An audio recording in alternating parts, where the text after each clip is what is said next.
Hi guys, and welcome back to my channel. So today I'd like to do a video on how you could be more confident. This is a question that I've got asked a lot over the course of coaching people for about 25 years.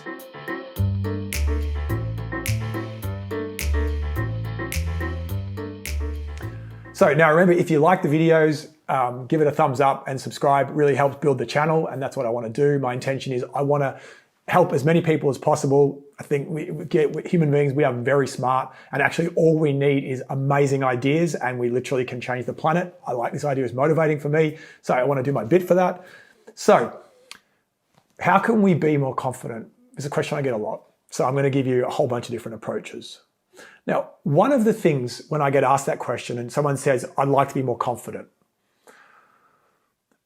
initially when I ask them, I'm probably going to ask the question, if we take this particular approach that I'm talking, the first one is, well, where specifically would you like to be more confident? Normally they first say when I ask this question, and I'll probably answered it myself this way in the past, it's, I want it everywhere, absolutely everywhere. You know, it's like, sometimes that can happen, you know, like when people, if they feel like they've never had anything, they want it everywhere. So then I might do some things like, well, do you want to be really confident that, you know, you can fly a plane if you've never done it? Would you really like to be confident? I met a man at a party recently, and he does like unicycling, like through the mountains. For me, that seemed, and they go pretty quick. So like, would you really want to be confident doing that if you haven't done it before? So those kind of questions are designed to elicit an appropriate context for where they'd like to have it first. So a really useful approach there is, rather than wanting this kind of generalized idea of confidence everywhere, we begin to ask, well, where would you like it? In which context would you like that resource, that sensation or that feeling first of all? And normally that's the case. A lot of the time when, you know, I had a client once, for example, he was not good at talking to women at all. He actually would be really, really embarrassed and awkward. And he initially came in and said, I would like to be more confident. So we go through the usual questioning. And then when we finally get to it, I ask him which context specifically. He says, I'd like to be more confident with women, actually. He goes, I'm just awkward. I literally can barely talk to them, or I don't talk to them. And I actually would, you know, and so then I ask him, well, what would you want that state change for in that context?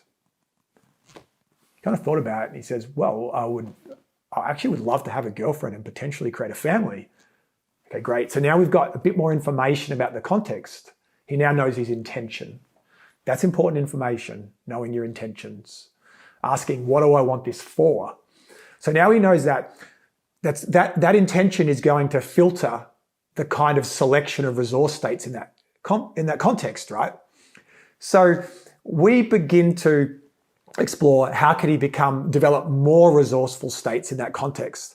Now, interestingly, what we explore with him is that often what happens with people is when they first are selecting, I want to be confident, it's not always, because it's consciously selected, it's not always the best choice of resource states. And, you know, like I've seen men before and they're really confident in a dating situation, but that's the only state. You know, they're just confident. It tends to be a little awkward, really. Like, I mean, there are other resource states in that context, but because it's consciously selected, it can be a little bit narrow. So one of the things we can begin to do is open up to the idea that there could be other useful resource states that we could experience. And invariably, what I'm going to do generally, not invariably, but generally what I'm going to do is I'm going to ask the person, I'm going to say, I'm going to appeal to a different mind. We've got two minds. We've got the conscious mind, overwhelmed by 7 ± 2 chunks of information.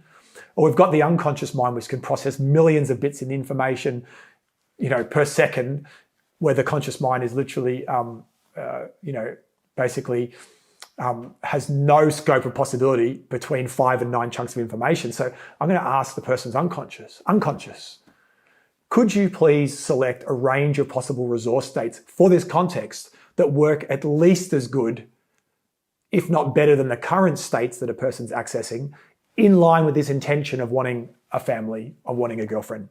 So when we do that, what was interesting is he already talks to women. He just didn't think of it like that. He goes in to order a Christmas present. He talks to a female who's behind the counter if he's buying something for his sister or his mum. He's already got confidence talking to his friends. So there's already generally a lot of resource states there. So a lot of the time when someone says, I want to have more confidence, the problem is what they're lacking is an awareness of the confidence they already have potentially. Don't object completely because I'm going to expand on that because it's not quite accurate just yet. But sometimes that's what happened because what they're deleting from their attention is they probably brush their teeth very confidently. So I might ask that, can you brush your teeth confidently? Can you walk confidently? Can you write your name confidently? So what we're going to, now what's useful about those questions in some sense is, it's not just to kind of tease apart their model of the world. Part of it is they are genuine resource states that they could utilize. And in some sense, they're genuine experiences they had. The person didn't start off confidently brushing their teeth. They started off, all of us started off really struggling with it. And then over time, we did something and then confidence began to develop. So even in those kind of things, we already have naturally occurring ways to develop confidence in a particular area if we place ourselves in that context. So that is one particular way that we can do it, right? So with that client, what we ended up doing through engaging the unconscious, you can do this in a variety of ways, and requesting that appropriate state for that context. We did a bunch of stuff. Obviously, it's beyond the scope of just a YouTube video. However, the gist of it was we knew his intent. We knew he wanted a rearrangement in the level of his state. Now, that's in line with this, I think, very nice idea, powerful idea by John Grinder. The problem isn't the problem. The problem is the state you're using to approach the context. So what do? Help him get a rearrangement at the level of the states he's experiencing. From those different states, he generates a range of appropriate behaviors in the context. Now, probably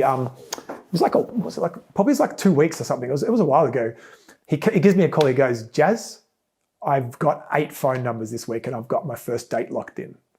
So this is an interesting testament to the power of our ability as human beings to rearrange the states that we are accessing in context. The happy ending for that guy is end up moving overseas. He's now got a permanent partner. He's just had a kid. I think largely this was very helpful for him to rearrange his own states and to learn how to do that. And as a result of, if you want to change your results, simple ways to change the states you're using to approach the context. So this is a very, very useful way to approach that.